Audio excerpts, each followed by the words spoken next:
Šiandien mes bandysime pasinerti ten, kur kiti fotografijos guru dažnai bijo net koją įkelti.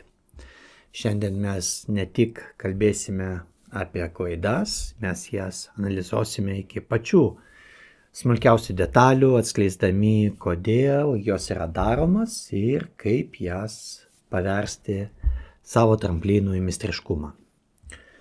Sveiki visi, aš esu Albertas Pociai, jūsų šiandieninis fotografijos gidas, Genius Photos fotografijos mokyklos vienas iš įkūrėjų. Ir jūs turbūt matėte dešimtis, o gal ir šimtus vaizdo įrašų apie naujokų klaidas, kur sakoma, nefotografuok prieš saulę, laikyk horizontą tiesiai, neapkirpk galūnių. Žinoma, visą tai svarbu, bet ar kada nors susimastėte, kad didžiausios klaidos slypi ne tose apkarpytose pirštuose, o mūsų galvoje.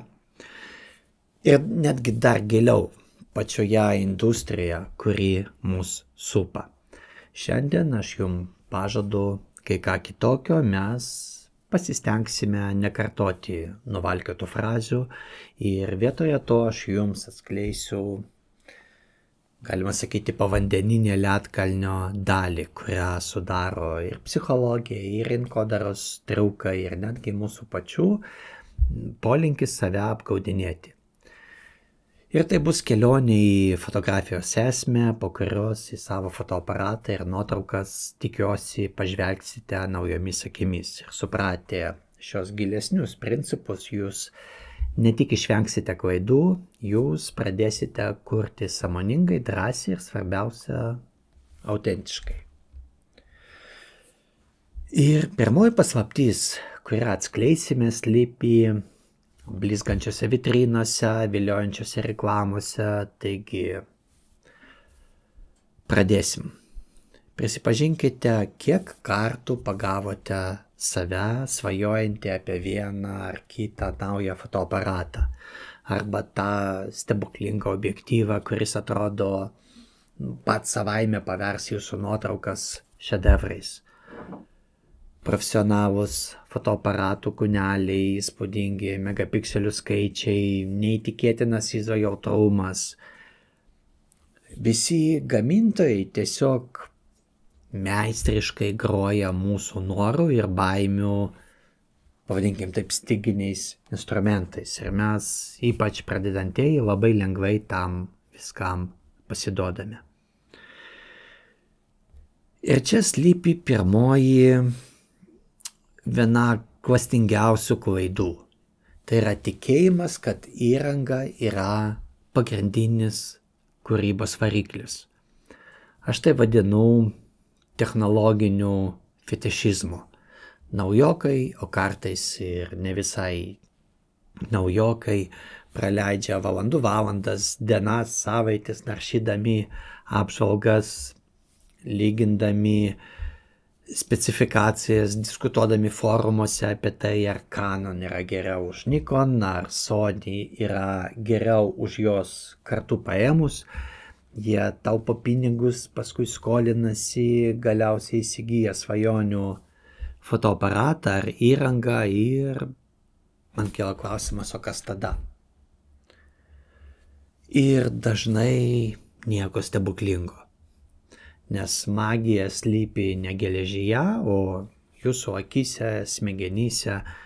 Įsivaizduokite, jūs duodate Stradivariaus smuiką žmogui, kuris tik vakar pradėjo mokytis groti, ar jis sukurs kokį šedevrą, vargu.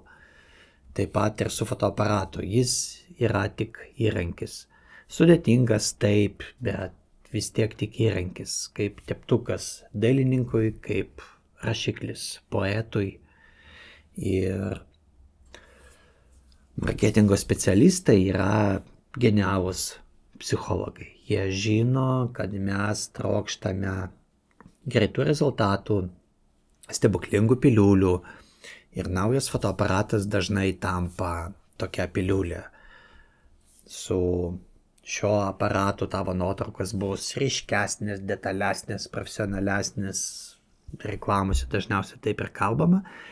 Ir mes tikime to. Mes perkame ne tik daiktą, o mes perkame pažadą tapti geresniu fotografu be didelių pastangų. Ir čia yra tie spąstai. Kol vaikotės naujausio modelio, prarandate brangų laiką, kurį galėtumėte skirti mokymuisi, matyti šviesą, komponuoti kadrą, suprasti istorijos pasakojimo principus fotografijoje. Jūs koncentruojatės į tai, ką norite turėti savo rankose, o ne į tai, ką galite sukurti su tuo, ką jau turite šiuo metu, kad ir su telefonu. Geriausi pasaulio fotografai dažnai naudoja ne pačią naujausią, ne pačią brangiausią įrangą. Jie naudoja tai, kas jiem patogu, tai, ką jie turi, kas leidžia realizuoti jų viziją. Jie įrangą pažįsta kaip savo 5 pirštus. Jie nekovoja su ją, o verčia ją tarnauti savo idėjams. Aš asmeniškai dažniausiai naudoju pigiausius arba vidutinio sluoksnio aparatus ar objektyvus ir niekada neperku brangiausių. Nustokite garbinti geležį. Taip, gera įranga gali padėti, bet ji niekada nepakeis jūsų įgūdžių, jūsų matymo, jūsų kūrybiškumo. Mokykite su tuo, ką turite dabar, kad ir su telefonais, kaip jau sakiau. Išspauskite iš savo seno, galbūt kuklaus fotoaparato viską, ką jisai gali duoti. Ir tik tada, kai jau jūs pajusite, kad jūsų įgūdžiai pranoko įrangos galimybės, kai aiškiai žinosite, kodėl jums reikia kažko kito, naujo fotoaparato ar naujo objektyvo, tik tada pradėkite galvoti apie atsinaujinimą. Niekada nepirkite įrangos išaugimui. Technologinis fetišizmas tai tik viena medalio pusė.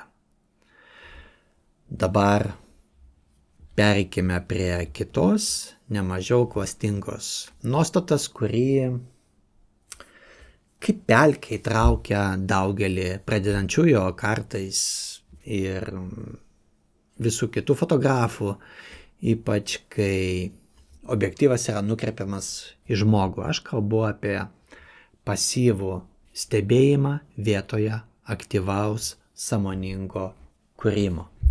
Ir vienas ryškiausių šios klaidos pavyzdžių atsiskleidžia dirbant su modeliais, su žmonėmis, kurie stovi prieš jūsų fotoaparatą. Ar tai būtų profesionalus modelis, ar tiesiog jūsų draugė, kuri sutiko jums papozuoti. Kiek kartų man teko matyti, o tikriausiai ir jums patiems patirti tokią situaciją. Fotografas atsistoja priešais modelį, nukreipia jį objektyvą ir tiesiog laukia. Galbūt pasako kažką panašaus į, padaryk ką nors gražaus, arba atsipalaiduok, būk natūrali. Ir tuomet tikisi, kad modelis pats, tarsi burto lazdele mostelius, sukurs tą tobulą kadrą. Kažkokią magišką pozą, įdomią išraišką, o fotografui teliks paspausti mygtuką ir visa tai skamba labai patogiai, bet tai yra kelias į labai nuobodžias, nuspėjamas ir dažnai tiesiog nevykusias nuotraukas. Čia yra ta antroji klaida, apie kurią šiandien noriu pakalbėti, tai yra iliuzija, kad modelis ar bet koks kitas fotografuojamas subjektas turi atlikti visą kūrybinį darbą, o fotografas yra tik pasyvus stebėtojas ir fiksatorius. Tai yra toks atsakomybės permetimas, tai yra kūrybinės kontrolės atsisakymas. Kai jūs tik laukiate, kad kažkas įvyks, o jūs tampate ne režisieriumi, o tiesiog žiūrovu su fotoaparatu. Jūs tampate priklausomi nuo modelio patirties, nuo modelio nuotaikos, gebėjimo suprasti jūsų dažnai neišsakytą viziją. Pagalvokite apie tai šitaip. Ar kino režisierius ateitų į filmavimo aikštelę ir pasakytų aktoriams, na, suvaidinkite man ką nors įdomaus. Ar skulptorius paduotų moliui kaltą ir pasakytų, na, dabar pasidaryk šedevrų. Žinoma, kad taip nebūna. Jie vadovauja procesu, jie kūrė viziją, jie duoda konkrečias instrukcijas, jie kūrė. Problema ta, kad tokios neapibrėžtos komandos, kaip atsipalaiduok ar padaryk ką nors, dažniausiai sukelia tik dar didesnę įtampą ir sumaištį modelio galvoje. Ką reiškia atsipalaiduoti priešais objektyvą? Ką konkrečiai aš kaip modelis turiu daryti? Atpalaiduoti visus raumenis ir tiesiog nukristi ant žemės? Žmogus tokiu atveju pasimeta, jis jaučiasi nejaukiai, o tai neišvengiamai paskui atsispindi jūsų nuotraukose. O fotografija, ypač portretinė ar mados fotografija, yra bendradarbiavimas, kuriam vadovauja fotografas. Taip, geras modelis gali pasiūlyti idėjų, gali puikiai jausti savo kūną ir išraiškas, bet galutinė vizija, nuotaika, istorija, visa tai yra fotografo rankose ir galvoje. Jūs idealiu atveju esate tas, kuris mato šviesą, kompoziciją, kuris žino, kokią emociją nori perteikti. Jūsų darbas yra ne tik spausti mygtuką, bet ir valdyti visą procesą. Manipuliuoti gerąją šio žodžio prasme modeliu, kurti, režisuoti ir taip toliau ir taip toliau. Ir žmonės bijo atsakomybės. Todėl konkretumas yra jūsų geriausias draugas dirbant su žmonėmis. Vietoje to kvailo žodžio atsipalaiduok, pabandykite pasakyti įkvėpk giliai ir lėtai iškvėpk. Pajausk, kaip atsipalaiduoja pečiai arba lūpos arba veido raumenys. Vietoje padaryk ką nors, duokite labai konkrečią užduotį ar sukurkite scenarijų.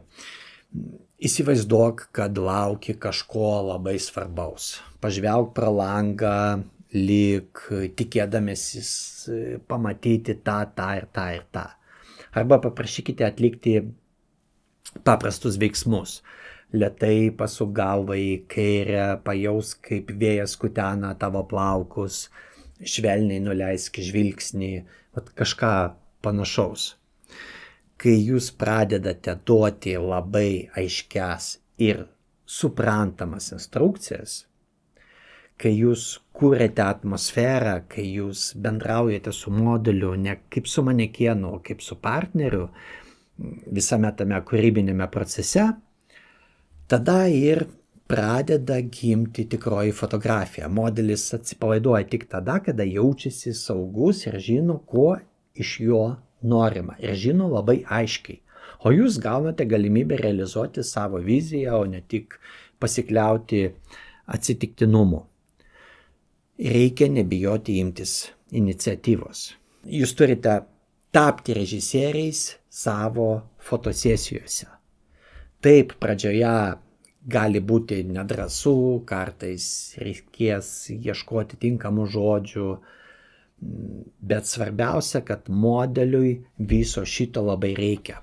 Modelis nori jausti jūsų vadovavimą ir užtikrintumą. Tuomet visas procesas jam yra 100 kartų lengvesnis. Yra dar vienas fundamentalus elementas, ypač kritiškas portretinėje fotografijoje, kurį naujokai, galima netgi sakyti, tragiškai ignoruoja arba tiesiog nesupranta jo galios. Ir aš kalbu apie šviesos kryptį ant veido. Taigi, trečioji ir sakyčiau viena vizualiai labiausiai žalojančių klaidų portretuose yra veido skulptūravimo aklumas. Tai yra visiškas šviesos krypties ir jos poveikio veido bruožams bei nuotaikai nesuvokimas arba ignoravimas. Fotografija tai yra piešimas šviesa. Bet kai kalbame apie portretą, tai tampa dar specifiškiau. Tai yra veido skulptūravimas šviesos ir šešėlių pagalba. Ką aš labai dažnai matau, žmogus turi modelį, plačiaja to žodžio prasme, iškart puola fotografuoti, visiškai nekreipdamas dėmesį į tai, kaip šviesa krenta ant modelio veido. Fotografuojama patalpoje, kur pagrindinis šviesos šaltinis yra tiesiai virš galvos, pavyzdžiui, lubinis šviestuvas, sukuriantis labai gilius šešėlius akių duobutėse ir ta šviesa paverčia žmogų labiau panašų į pandą negu į žmogų, arba atvirkščiai veidas apšviestas taip tolygiai ir taip nuobodžiai, kad jis praranda bet kokį trimatiškumą ir bet kokią formą. Čia problema yra tame, kad mes žmonės esame įpratę matyti veidus įvairiomis apšvietimo sąlygomis ir mūsų smegenys puikiai kompensuoja bei interpretuoja informaciją, leisdamos atpažinti žmogaus bruožus. Bet fotoaparatas yra negailestingas. Jis fiksuoja šviesą ir šešėlius tiksliai taip, kokie jie yra. Ir jei jūs kaip fotografas nekontroliuojate šios šviesos krypties, jūs atsisakote vieno iš galingiausių įrankių portreto kūrime.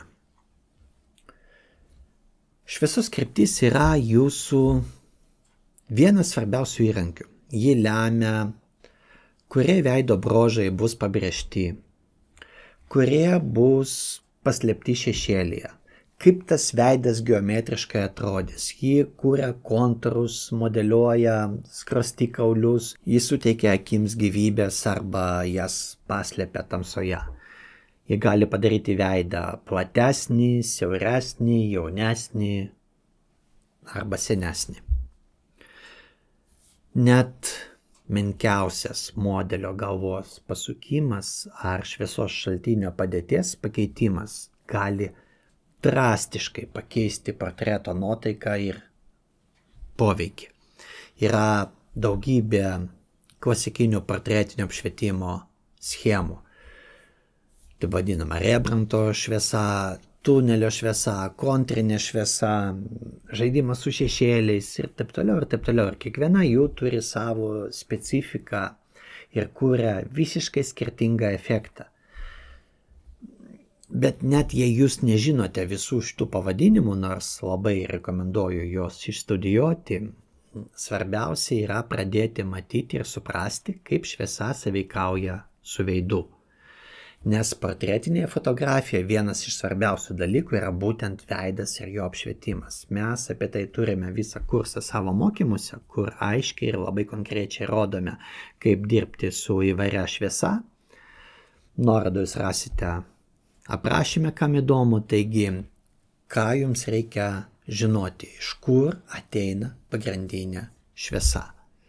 Ar iš viršaus, ar iš šono, ar iš priekio. Kiek aukštai jinai yra, kokius šešėlius jį sukuria, ar jie yra minkšti, ar jie yra aštrus, kur jie krenta, ar jie padeda pabrėžti veido formą, arba ją iškraipo, ar jie padaro moterį jaunesnę ar senesnę, ar akyse yra kibirkštėlė. Tai yra tas mažas šviesos atspindys jūsų akyse, kuris suteikia portretui gyvumo. Jei viso to nėra, žmogaus veidas gali atrodyti senas, tuščias, negyvas, negražus, nes apšvietimas turi atitikti norimą nuotaiką. Pavyzdžiui, dramatiškam, charakteringam portretui gali absoliučiai tikti aštresnė, kontrastinga šoninė saulės šviesa, o švelniam, romantiškam įvaizdžiui minkštesnė 3/4 labiau išsklaidyta šviesa arba tunelio šviesa iš priekio, šiek tiek iš šono, kai jūs pradėsite ne tik matyti žmogų, bet ir matyti šviesą ant jo veido, kai išmoksite tą šviesą valdyti ir kryptingai naudoti, jūsų portretai gaus visiškai naują dimensiją. Jie taps ne tik veido fiksavimu, bet ir perteiks žmogaus charakterį. Yra dar vienas, sakyčiau, beveik instinktyvus įprotis, į kurį įkliūva didžioji dauguma fotografų. Tai nenumaldomas noras viską, kas atrodo svarbu, pastatyti tiesiai į kadro centrą. Ir čia slypi ketvirtoji, dažnai pasąmoninga, bet vizualiai labai ribojanti klaida.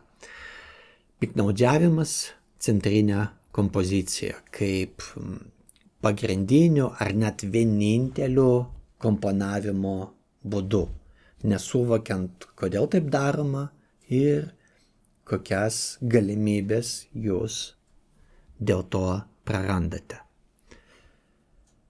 Nes, man atrodo, reikia pripažinti, kad tai atrodo natūralu. Bum, nufotografavote, atrodo viskas tvarkinga, objektas aiškiai matomas. Bet kodėl labai dažnai tokios nuotraukos atrodo labai statiškos, nuobodžios, mėgėjiškos?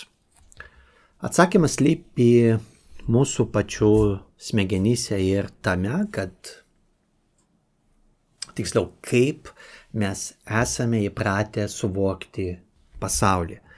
Mūsų smegenys yra natūraliai linkusios ieškoti simetrijos, balanso ir aiškaus fokusavimo taško.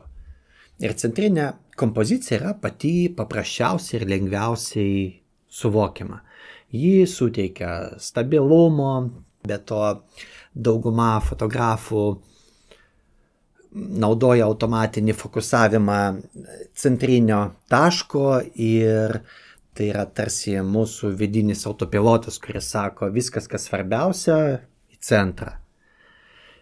Ir kodėl tai yra blogai? Ar centrinė kompozicija visada yra bloga? Tikrai ne. Kartais ji gali būti neįtikėtinai stipri ir paveiki, ypač kai norime pabrėžti simetriją, monumentalumą, tiesioginį poveikį, pavyzdžiui, fotografuojant tam tikrą architektūrą ar kuriant labai formalų portretą.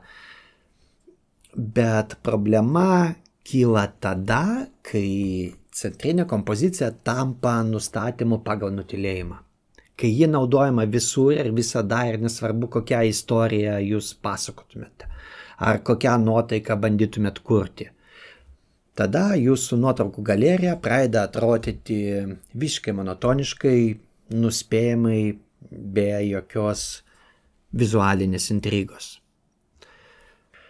Ir kodėl neįprastos, asimetriškos, dinamiškesnės kompozicijos dažnai yra žymiai įdomesnės? Todėl, kad jos verčia žiūrovą ir žiūrovo akį keliauti po kadrą.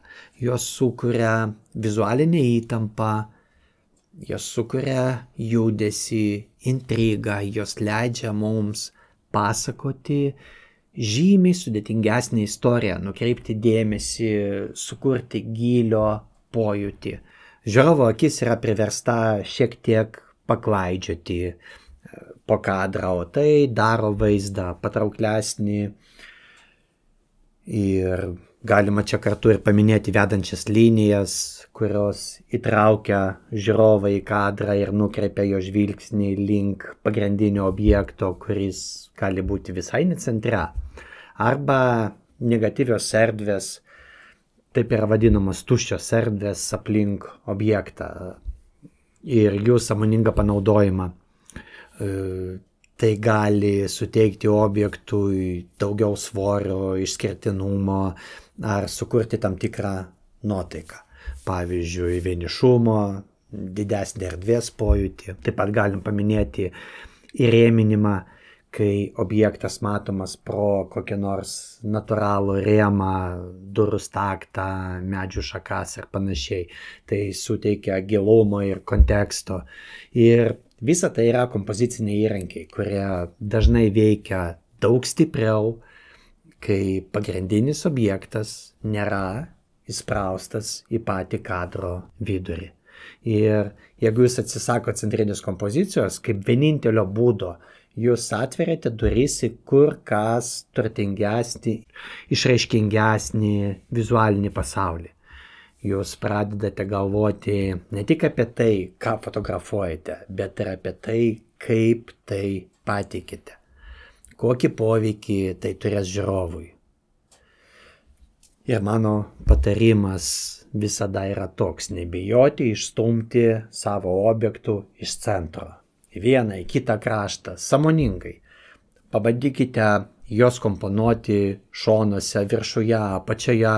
Tiesiog paeksperimentuokite, ieškokite vedančių linijų, žaiskite su negatyvia erdvė, stebėkite, kaip keičiasi jūsų nuotraukų dinamika ir tos nuotraukos poveikis kartu žiūrovui. 5. klaida. Fokusavimasis vien į tai, ką fotografuoti, visiškai pamirštant žodį kodėl. Kodėl aš tai fotografuoju ir kaip aš tai pateiksiu. Kaip sukelti norimą poveikį. Čia kažkiek susijusi klaida ir su kompozicija, bet daugelis fotografų tiesiog medžioja gražius vaizdelius, ten saulėlydis, gėlės, katės, merginos ir panašiai. Reikia įamžinti įdomų pastatą, tiesiog spaudžiam mygtuką. Ir taip kaupiasi šimtai tūkstančių nuotraukų, kurios yra tiesiog daiktų ar scenų fiksavimas. Jos atsako į klausimą, kas čia, bet visiškai neatsako į klausimus, kodėl tai svarbu, kodėl tai įdomu žiūrovui, ką man asmeniškai tai reiškia, ką aš noriu pasakyti šitomis nuotraukomis kitiems žmonėms, savo žiūrovams. Mes čia priartėjame prie pačios fotografijos esmės, intencijos, pasakojimo, emocijos, wow jausmo. Fotografija savo aukščiausia forma nėra tik realybės kopijavimas, tai yra interpretacija, tai yra jūsų požiūris, tai yra jūsų istorija, kurią jūs pasakojate vaizdais. Ir tų fotografai gali stovėti toje pačioje vietoje, tuo pačiu metu, su tą pačią įrangą, žiūrėti į tą pačią kryptimį ir padaryti visiškai skirtingas nuotraukas. Vienas gali užfiksuoti didingą peizažą, pabrėždamas jo platumą ir begalybę. Kitas gali susitelkti į kažkokią mažą detalę, vėjo lingiojamą pušį, kuri vos atlaiko tą spaudimą, arba, įdomios formos akmenį ir per ją perteikti visai kitokią nuotaiką ar idėją. Ir tą skirtumą lemia jų intencija, jų atsakymas į žodį kodėl. Stipriausios nuotraukos yra tos, kurios turi aiškią idėją, kurios kelia emocijas, kurios priverčia žiūrovą susimastyti arba pajusti kažką.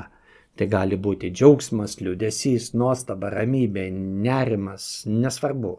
Bet kokia emocija, svarbu, kad ji būtų. Ir emocija kyla ne iš pačių objektų, o iš to, kaip fotografas juos mato ir kaip juos parodo kitiems.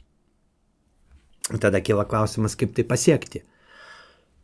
Pradėkite klausti savęs prieš paspausdami mygtuką, kodėl aš noriu nufotografuoti būtent šį objektą ar sceną. Kas mane jame patraukia, kokią istoriją aš noriu papasakoti šitos nuotraukos pagalba, kokią emociją aš noriu sukelti žiūrovui, kaip man ir mano techninius sprendimus panaudojant, diafragmą, išlaikymą, ISO, objektyvo pasirinkimą, kaip panaudojant kompozicinius sprendimus, pasiekti man tą tikslą, apie kurį kalbėjau, kaip man parodyti tą kodėl. Kai jūs pradėsite taip mąstyti, ne tik apie tai, ką matote, bet ir apie tai, ką norite tuo pasakyti ir kaip tai padaryti, jūsų fotografija pakils į visiškai naują lygiai jūs tapsite, pavadinkime tai, vizualiniu pasakotoju. O tai yra kur kas įdomiau ir prasmingiau. Įpusėjom, dabar šiek tiek apie techninius dalykus. Noriu pakalbėti apie prezetą, kuriam meldžiasi labai daug fotografų. Ir 6 klaida, į kurią įkliūva daugybė fotografų, yra visiškas pasidavimas prezetų manijai. Jų paieška, jų pirkimas, kolekcionavimas, desperatiškas bandymas pritaikyti realybėje, nors jie dažniausiai neveikia taip, kaip reklamuojama, o dar blogiau stabdo jūsų pačių augimą. Jūs galite parašyti komentaruose, kas iš jūsų nėra praleidęs valandas ieškodamas to tobulo prezeto, to vienintelio, kuris pavers visas jūsų nuotraukas šedevrais. Ir ar jums tai pavyko? Naujokui, kuris dar tik pradeda kapstytis po sudėtingą postprodukcijos pasaulį, prezetai atrodo kaip greitas liftas į profesionalumo viršūnę. Vienas paspaudimas ir tavo nuotrauka atrodo kiečiau, stilingiau, moderniau. Bet čia ir slypi didieji prezetų spąstai. Prezetai dažnai parduodami kaip universalus sprendimas, stebuklinga piliulė, tačiau tiesa yra netokia patogi. Aš irgi buvau toje vietoje, bandžiau naudoti visokiausius prezetus, tai normalu. Bet yra problemų. Ir pirma problema yra tai, kad prezetai nėra universalūs. Kiekvienas prezetas yra sukurtas tam tikrom apšvietimo sąlygom, tam tikrom spalvom, tam tikram netgi fotoaparatui ir objektyvui, tam tikrai nuotaikai. Tas pats prezetas, kuris nuostabiai atrodo pritaikytas saulėlydžio nuotraukoms, gali visiškai sugadinti jūsų portretą, fotografuotą apniukusią dieną su telefonu. Ir vietoje svajonių kadro gaunate keistų spalvų, prastų detalių ir kažkokio nenatūralaus kontrasto košmarą.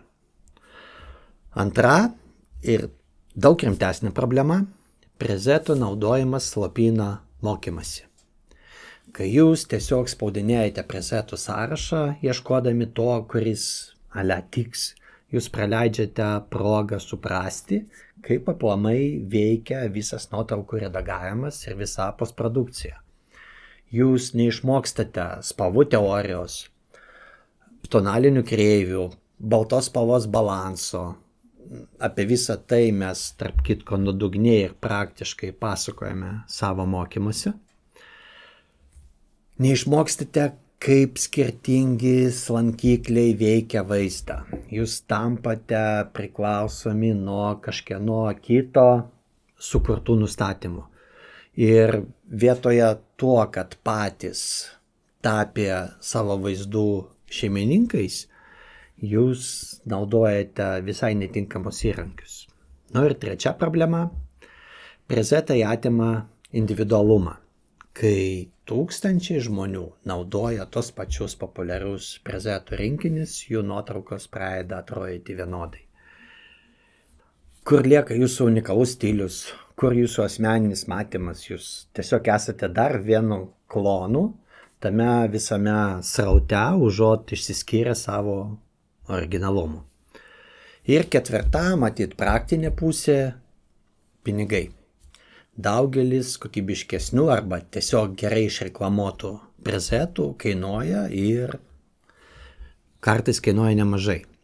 Tie pinigai, kuriuos išleidžiate ieškodami stebuklingo sprendimo, galėtų būti daug naudingiau investuoti į gerą nuotraukų redagavimo kursą, knygą ar tiesiog laiką praleistą eksperimentuojant ir mokantis patiems. Galit, kad ir pas mus ateiti, mes turime nuostabų ir labai stiprų nuotraukų redagavimo kursą. Ir galiausiai ateina nusivylimas. Kai tu išleidai pinigus, Praleidi laiką, o prezetai vis tiek neveikia taip, kaip tikėjai, apima nusivylimas. Atrodo, kad problema yra tavyje arba tavo nuotraukose. Nors iš tikrųjų problema yra pačiame tame tikėjime, kad prezetas viską tau išspręs. Net patys sale profesionalai, kurie kūrė ir naudoja prezetus, dažniausiai juos traktuoja tiesiog kaip pradinį tašką, o ne kaip galutinį sprendimą. Jie pritaiko prezetą, o tada jį koreguoja ir pritaiko konkrečiai nuotraukai. Keičia nustatymus, kol gauna norimą efektą. Jų prezetai dažnai yra tiesiog išsaugotų, dažnai naudojamų korekcijų rinkinys, kuris jiems, žinant kaip jie veikia, sutrumpina darbo apimtį, pagreitina darbą. O tai nėra stebuklingas mygtukas, kurio visi tikisi. Ir tikras pasitenkinimas kyla ne iš greito rezultato gauto vienu paspaudimu, o iš supratimo, kontrolės, gebėjimo patiems sukurti tokį vaizdą, kokį įsivaizduojate. Kadangi daugelis fotografų fotografuoja vestuves, 7 klaida skirta būtent jiems, fotografuojantiems vestuves. Noriu pakalbėti apie vieną ypač jautrią ir mano gilių įsitikinimų kritiškai svarbią temą, susijusią būtent su šią specifinę fotografijos sritimi. Mes kūrėme ne šiaip gražius paveikslus, mes kūrėme šeimos istoriją. Mūsų nuotraukos bus žiūrimos po 10, po 20, po 50 metų. Jas vartys vaikai, anūkai, proanūkiai ir čia slypi 7 labai skaudi klaida, kurią daro nemažai fotografų. Pasidavę trumpalaikiams pagundoms, jie aklai naudoja visokius spalvinių madų sprendimus, bandydami vaikytis vestuvių fotografijos mados, nesuvokiant, kad šis produktas yra skirtas dešimtmečiams. O tai, ką šiandien atrodo madinga, po keliarių metų gali atrodyti tiesiog pigiai, juokingai ir beviltiškai pasenusiai. Socialiniai tinklai mus bombarduoja visokiais kintančiais vizualiniais trendais. Vieną sezoną visi žavisi itin prislopintomis spalvomis, su dominuojančiais kokiais tai žalsvais ar rudos spalvos atspalviais. Kitą į madą ateina ryškus, beveik neoninis tonas ar, nežinau, perdėtai šilti ar šviesus filtrai. Ir atsiranda pagunda sekti paskui tą madą, galvojant, kad taip pritrauksime daugiau klientų. Atrodysime šiuolaikiškesni. Mes perkame tos pačius prezetus, apie ką jau kalbėjau, naudojame tos pačius spalvų derinius ir mūsų portfolio pradeda atrodyti kaip daugelio kitų fotografų, bet reikia suprasti, kad vestuvių nuotraukos tai ne Instagram įrašas, kuris po savaitės pasimirš. Tai investicija į prisiminimus, tai palikimas. Ar jūs tikrai norite, kad jūsų klientų brangiausios akimirkos po keliarių metų keltų šypseną ar net gėdą dėl pasenusio stiliaus? Įsivaizduokite, kaip jausis nuotaka po 20 metų žiūrėdama į savo nuotraukos, kur jos oda atrodo natūraliai oranžinė ar žalsva, nes tokiu metu buvo toks trendas. Čia ir išaiškėja tas esminis klausimas, ar jūs esate vagonas, ar jūs esate garvežys. Jei aklai vaikotės madų, jei jūsų stilis keičiasi kartu su kiekvienu naujų populiarių filtrų, jūs esate vagonas. Jūs tiesiog einate iš paskos, tempiami kitų, Jūs neturite savo krypties, savo tvirto pamato, jūsų darbai neturi išliekamosios vertės, nes jie yra priklausomi nuo laikmečio kaprizų. Tikrasis meistriškumas vestuvių ir portretų kartu fotografijoje reikalauja kur kas daugiau. Jis reikalauja išlaikyti tam tikrą klasikinį stilių ir skonį, kuris būtų nepavaldus laikui.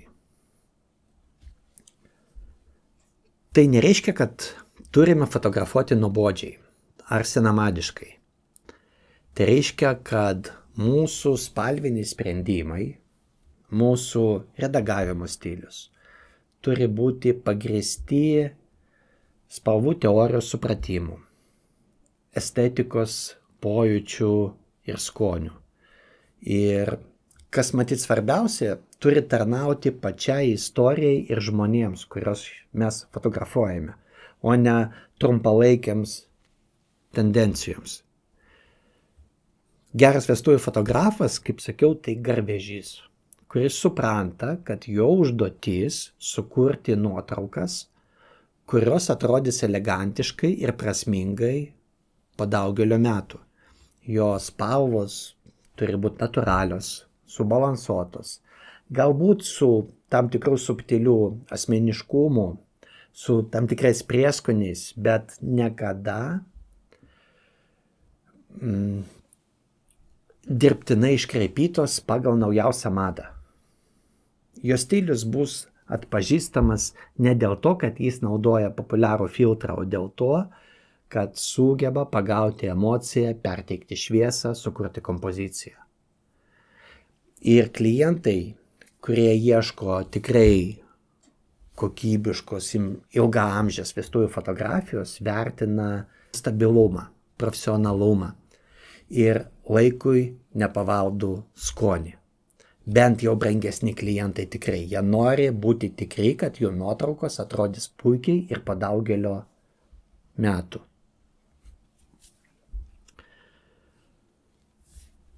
Dabar paliesime vieną labai įdomų psichologinį aspektą, kuris veikia kiekvieną pradedantį bet kurioje srityje, įskaitant ir aišku fotografiją. Tai vadinama Krugerio-Dunningo efektu. Ir 8 klaida veda į šio efekto spastus. Kas tas Krugerio-Dunningo efektas? Paprastai tariant, tai yra kognityvinis šališkumas, kai mažai kompetentingi žmonės yra linkę pervertinti savo sugebėjimus. Ir pirma stadija, aš jau viską moku. Taškas. Pradedantysis padaro kelis techniškai neblogus kadrus, galbūt sulaukia pagirų iš draugų ar šeimos iš modelio ir staiga jam pasidaro euforija. Atrodo, kad fotografija yra tokia lengva, kad jis jau viską perprato, jis jaučiasi beveik profesionalu. Tai yra tas momentas, kai pasitikėjimas savimi smarkiai viršija realius įgūdžius. Ir tai pavojinga, nes žmogus nustoja mokytis, nustoja ieškoti, nustoja abejoti. Jis mano, kad jau viską pasiekęs, jau pasiekęs viršūnę ir jis nežino, kad nieko nežino. Jiems atrodo, kad nėra ko mokytis. Ir antra stadija Dunningo-Krugerio efekto, kai ateina pas mus jie paskui mokytis, jinai vadinama nevilties slėniu. Po šio genialumo anksčiau ar vėliau ateina susidūrimas su realybė. Galbūt fotografas pamato tikrai aukšto lygio profesionalų darbus, galbūt gauna konstruktyvę arba nelabai tokią konstruktyvę kritiką, galbūt pradeda gilintis į teoriją su mumis kartu ir supranta, kiek daug jis dar nežino ir tada pasitikėjimas savimi krenta žemyn į patį dugną. Atrodo, kad jis nieko nemoka, kad jo nuotraukos yra beviltiškos, kad jis niekada nepasieks norimo lygio ir daugelis šioje stadijoje netgi meta fotografiją. Ir kaip išvengti šių spąstų?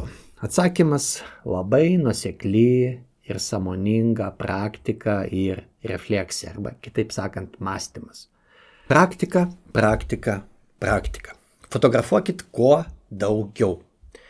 Bet ne bet kaip, tiesiog fotografuokite sąmoningai, taikydami tai, ką mokotės. Fotografuokite tai, kas jūs motyvuoja, kas teikia malonumą. Mes visada per praktinius seminarus sakom, kitą dieną eini ir fotografuoji tai, apie ką mes kalbėjom. Ir kitas dalykas yra mąstymas. Po kiekvienos fotosesijos ar tiesiog reguliariai reikia peržiūrėti savo nuotraukas ir padaryti tai kritiškai. Kas pavyko? Kas nepavyko? Kodėl nepavyko? Ką galėčiau padaryti kitaip kitą kartą? Nebijokite pripažinti savo klaidų. Jos yra geriausi mokytojai.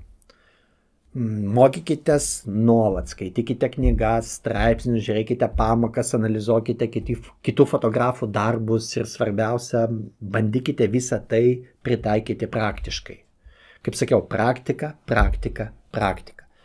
Ieškokite konstruktyvios kritikos, nebijokite parodyti savo darbų tiems, kurių nuomonę jūs vertinat. Būkite atviri pastaboms, kartais žvilgsnis iš šono, iš šalies, gali atverti akis į tai, ko patys jūs visiškai nematot. Mes irgi kas mėnesį savo mokiniams darome jų darbų apžvalgas, webinarus grynai iš tų paskatų. Ir kartu būkite kantrūs, meistriškumas neateina per naktį. Tai ilgas procesas, reikalaujantis laiko, reikalaujantis pastangų, reikalaujantis atsidavimo. Ir reikia mėgautis pačiu procesu. Ne tik to galutinio rezultato siekis turi būti, bet ir pačio proceso džiaugsmas. Net patys geriausi fotografai nuolat mokosi, nuolat abejoja, nuolat ieško, jie supranta, kad kuo daugiau žinai, tuo labiau supranti, kiek daug dar nežinai. Ir tai yra ta varomoji jėga, kuri verčia mus tobulėti. Kai kalbėjome apie vestuves, aš kalbėjau apie spalvinių madų veikimąsi. Apie tai, kaip svarbu vestuvių fotografijoje išlaikyti laikui nepavaldų stilių. Bet yra dar viena glaudžiai susijusi ir labai klastinga klaida, kurią daro daugelis fotografų. Tai yra įsitikinimas, kad norint išgyventi ir būti sėkmingam, reikia daryti kaip visi. Bandyti įtikti kuo platesniam klientų ratui, siūlyti tai, kas populiaru, net jei tai visiškai neatitinka tavo paties skonio, stiliaus ar netgi vertybių. Aš tai vadinu Maksimos sindromu fotografijoje. Pagalvokite apie didžiosius prekybos tinklus. Jų tikslas yra aptarnauti kuo daugiau žmonių. Pasiūlyti kuo platesnį prekių asortimentą, kad kiekvienas galėtų rasti kažką savo. Ir tai yra visiškai normali strategija masiniai prekybai. Bet ar mes, fotografai, esame Maksima?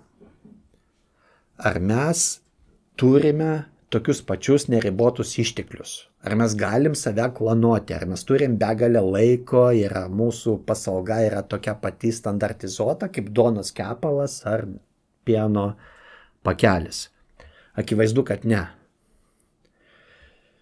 Ir 9 klaida tai yra bandymas būti viskuo visiems. Fotografas mato, kad kiti kolegos siūlo tam tikrą paslaugų paketą, tam tikrą nuotraukų stilių, tam tikrą kainodarą ir galvoja, jeigu jie taip daro ir turi klientų, vadinasi, ir aš turiu taip daryti. Jis pradeda kopijuoti kitų pasiūlymus, stengiasi prisitaikyti prie kiekvieno potencialaus kliento, prie jo pageidavimo, net jei tie pageidavimai visiškai kertasi su jo paties vizija. Jis bijo pasakyti ne, bijo prarasti užsakymą. Todėl sutinka daryti tai, kas jam nemiela, kas jo neįkvepia. Ir kas nutinka tokiu atveju? Pirmiausia, prarandamas unikalumas. Kai darai kaip visi, tu tampi tiesiog vienu iš daugelio, iš tų pačių visų. Tavo darbai nebeturi išskirtinumo. Tavo balsas pranyksta bendrame chore. Kuo tuomet tu skiriesi nuo tų kitų 100,000 fotografų siūlančių panašias paslaugas? Natūralu, kad tada krentama į kainų konkurenciją. Jei jūsų paslaugos nieko neišsiskiria, vienintelis būdas konkuruoti tampa kaina. O tai yra kelias į perdegimą. Tai yra kelias į nuolatinį stresą, į kūrybinę stagnaciją. Nes visada atsiras kažkas, kas pasiūlys pigiau. Ar netgi pasiūlys nemokamai. Ir paskui skaitau Facebooko grupėse pranešimus, oi kažką ten fotografuoja nemokamai, dieve kaip jisai žlugdo rinką. Tai žlugdo rinką dėl to, kad jūs konkuruojate tik kainomis. Jūs prarandate kūrybinį džiaugsmą, kai nuolat darote tai, kas jums nepatinka, kas nepatinka neatitinka jūsų vidinių nuostatų, darbas tampa kančia, o ne malonumu. Aistra užgesta, įkvėpimas dingsta, pigaus darbo būna labai daug, o be aistros ir įkvėpimo sunku sukurti kažką tikrai vertingo. Galiausiai toks požiūris pritraukia netinkamus klientus. Tuos, kurie iš tiesų nevertina jūsų stiliaus, jūsų požiūrio, kurie ieško tik pigiausio varianto arba turi lūkesčių, kurių jūs negalite ar nenorite pateisinti. Toks bendradarbiavimas retai būna sėkmingas ir retai būna malonus abiems pusėms. Supraskit, kad jūs turite ribotus išteklius – laiką, energiją, kūrybinės jėgas. Jūs negalite kokybiškai aptarnauti visų ir šiaip neturite to daryti. Jūsų tikslas turėtų būti ne kiekybė, o kokybė. Ir ne bet kokia kokybė, o tokia, kuri rezonuoja su jūsų idealiu klientu. Kas yra tas idealus klientas? Tai yra tas žmogus ar pora, ar užsakovai, ten verslas ir panašiai, kuris vertina būtent jūsų stilių, jūsų asmenybę, tai tas, su kuriuo jums malonu dirbti, kurio lūkesčius jūs galite ne tik pateisinti, bet ir viršyti, kuris moka atitinkamą pinigų sumą. Dabar apie tai daugiau nekalbėsim, nes mes turime visą paskaitų ciklą apie idealų klientą, apie portfolio sudarimą, apie nišą fotografijoje. Kam įdomu, ateikite, atminkite tik tai, kad jūs nesate prekybos centras, kuris turi patenkinti visų poreikius. Jūs esate menininkas, kūrėjas, turintis savo unikalų balsą ir jūsų užduotis rasti tos žmonės, kuriems tas balsas patinka, kurie nori girdėti būtent jūsų istorijas. Kai jūs nustosite bandyti būti viskuo visiems ir pradėsite koncentruotis į savo idealų klientą, jūs ne tik pradėsite dirbti su didesniu malonumu, pasitenkinimu, bet ir jūsų verslas bus pelningesnis. Jums nereikia 1000 klientų, jums per metus reikia ten 100-200 ir jūs tikrai rasite tokius, kurie atitiks jūsų lūkesčius. Ir jūs turite būti butikas. Butiko savininkų siūlančių išskirtinę prekę išskirtiniam klientui. Ir pagaliau prieartėjame prie 10, galbūt pačios subtiliausios ir paralyžiuojančios klaidos. Tai nėra susijęs su technika, su kompozicija, su postprodukcija, su klientais, tai susijęs su mūsų vidinė būsena ar mūsų baimėmis. Aš kalbu dabar apie baimę padaryti blogą nuotrauką arba perfekcionizmo paralyžių. Daugelis fotografų taip bijo suklysti, Taip, bijo, kad jų nuotraukos nebus tobulas, kad galiausiai tiesiog fotografuoja per mažai. Arba fotografuoja tik labai saugiais, nuspėjamais būdais, vengdami bet kokios rizikos, bet kokio eksperimento. Jie mato įdomią sceną, bet galvoja ar dvejoja, o kas jeigu nesigaus. O kol dvejoja, momentas praeis. Arba jie sugalvoja įdomią istoriją, įdomų projektą ir paskui vėlgi pradeda galvoti ir bijoti, o kas jeigu nesigaus. Perfekcionizmas, nors iš pirmo žvilgsnio atrodo kaip ir teigiamas dalykas, teigiama savybė, mene dažnai tampa didžiausiu stabdžiu. Jis sukausto, jis neleidžia atsipalaiduoti, jis neleidžia tiesiog kurti, jis verčia lyginti save su kitais, o kūrybiškumas reikalauja eksperimentavimo. O eksperimentai neišvengiamai veda prie klaidų. Ir tai yra normalu. Jūs turite tą aiškiai suvokti.